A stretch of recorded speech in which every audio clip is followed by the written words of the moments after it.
Okay, take two. Hi guys. Hi guys. Bolts family here. Dave Pinson. I'm gonna redo this website due to popular demand. Actually, I had one family member say, "Hey, I like to see you in Charger stuff." So I go, "You know what? I'm just gonna redo this website because I love to talk. I love me some me, and I like the YouTube thing." So old time Charger fan since 1967.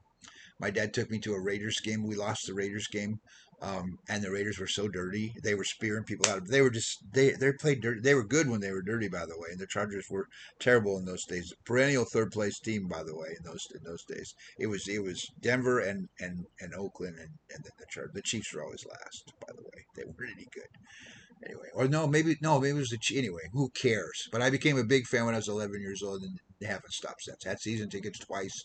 Once when Dan Fouts and company went with my brother, and the other time Michelle and I shared season tickets one year in San Diego.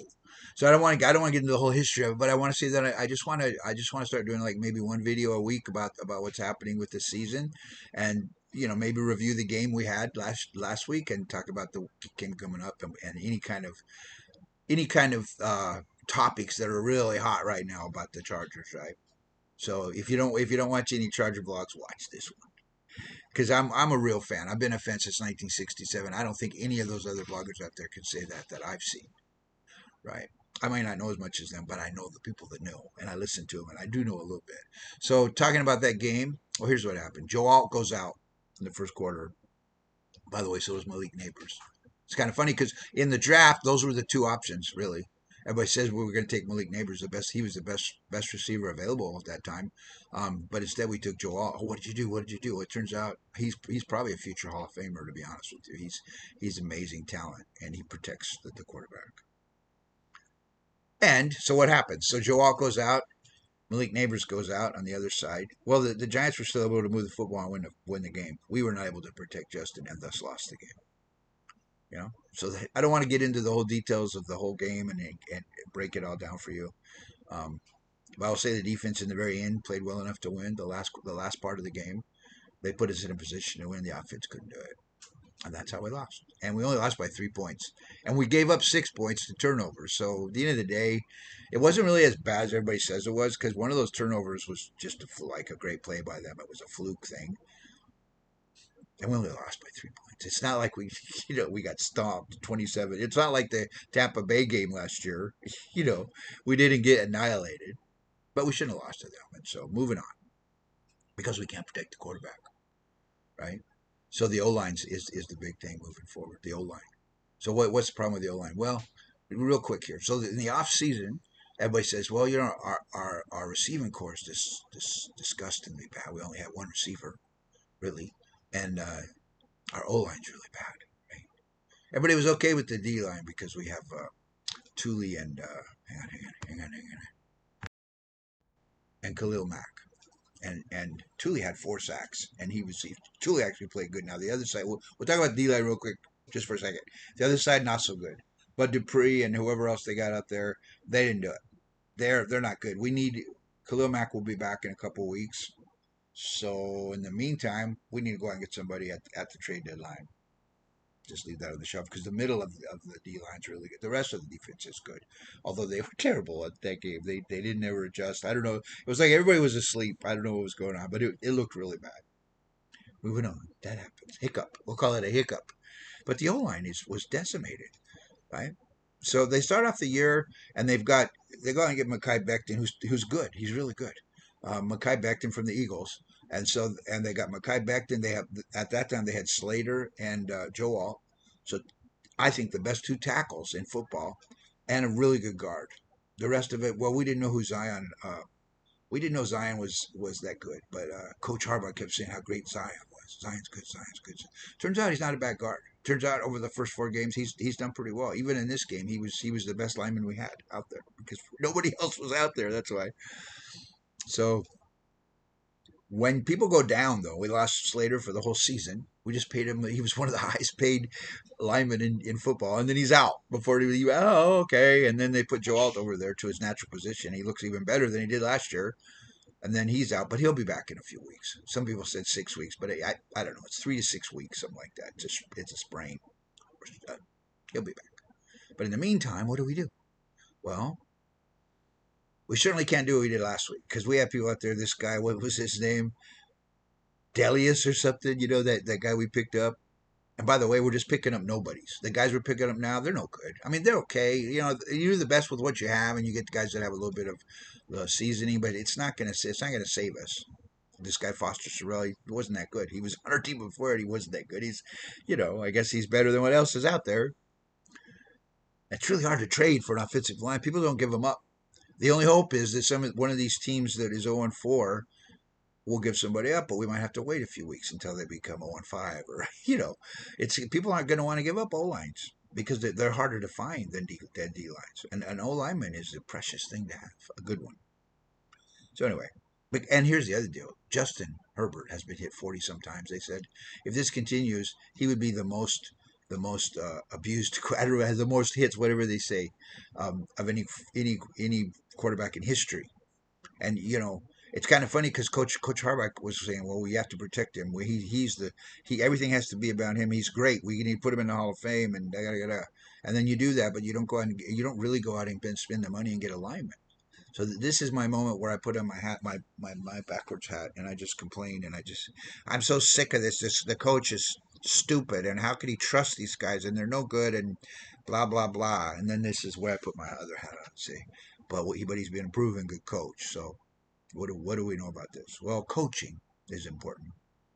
When you have a coach, it's important that they know how to coach. And although some of the other coaches have gotten a lot more, like Minter's got a lot more respect than our O line coaches, but yet you have to look at Zion and you have to see that he was the best lineman out there last week, and he was okay. He's actually been doing pretty good at guard, not a center. He's not a center. So the coach was right about that. They coached the guy up, and now it looks like he's a keeper. And Trey Pipkins is usable. He was out of the game, but he'll be back. He was usable at right tackle. He's usable. He's okay. He's not great, but he's serviceable. He's not that good, but he's serviceable for a backup. He's what they call a swing tackle, meaning he can step in, and he's okay for a fill-in. So, but they didn't get enough guys, right? But the coaching is what I was talking about. So last year the O line, I mean the receivers was the worst receiving core in the NFL, the worst. All we really had was Ladidi McConkey. All we really had was Lightning Lad. That's all we had, right? I mean, the other guys flashed here and there, but then what happened this year? Well, they got a really good coach over there. What's his name? I forgot his name. I forget Sachet or starts with an S. He's a he's a good, very good receivers coach. And what happened? Johnston is number one receiver in the league, number two receiver in the league, the whole NFL. He's having a great year. He turned it around. He's making catches behind his back, and he's doing things he never did before in the NFL, right? So finally, in his third year, he's coming on. Why? Because coaching. And what else they did? So they went out and got a bunch of people. They brought Keenan back. They revamped the Orlando Gatson, the tight end, looks really good. He's the only one that looks good, really, of all the tight ends that can catch football and do stuff, really. So 1 year. Now all of a sudden, some people are saying, I forgot his name. Steve Smith says that the Chargers have the best receiving core in the NFL. Of course, after weeks 4, he probably changed his mind like all the rest of those talking heads. So they did it. So if the O line is the same situation, so I think what they're thinking is we have at the beginning of the year before the injuries, we have Slater, we have Alt, we have Becton, and Zion's pretty good. So we only have the center is the only guy that's not that good. So they said we could probably make it work for the whole year, and we'll be good. And then next year we're gonna do what we did with the receivers this year. We're gonna have a really good team, right? So that was the plan until all the injuries happened, right? So Alt will be back. Becton will be back. Alt won't be back for a few weeks, but Becton will be back probably this week. Concussion, right?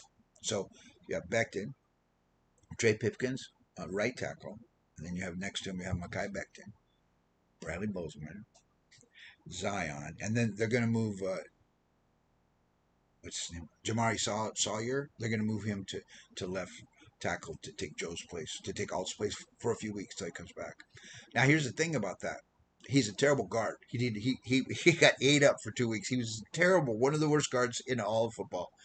But when he played tackle a few years ago, when Slater went down, he turned out to be pretty decent. So we got two pretty decent left tackles.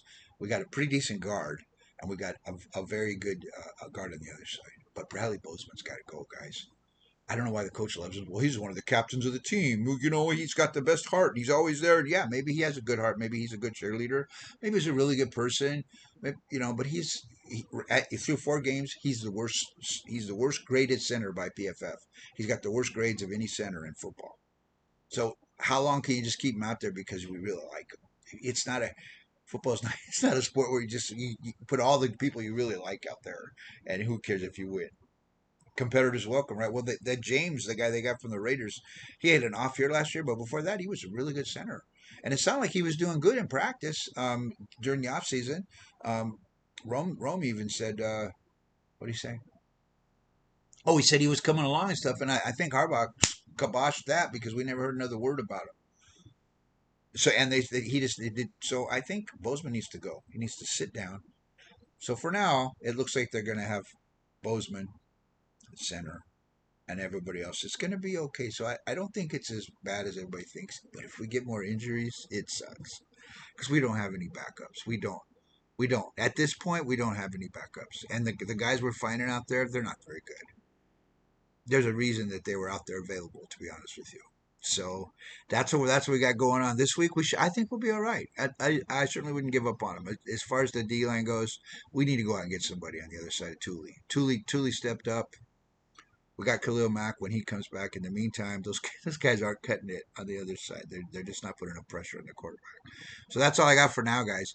Da da da da da, charge. Ta ta.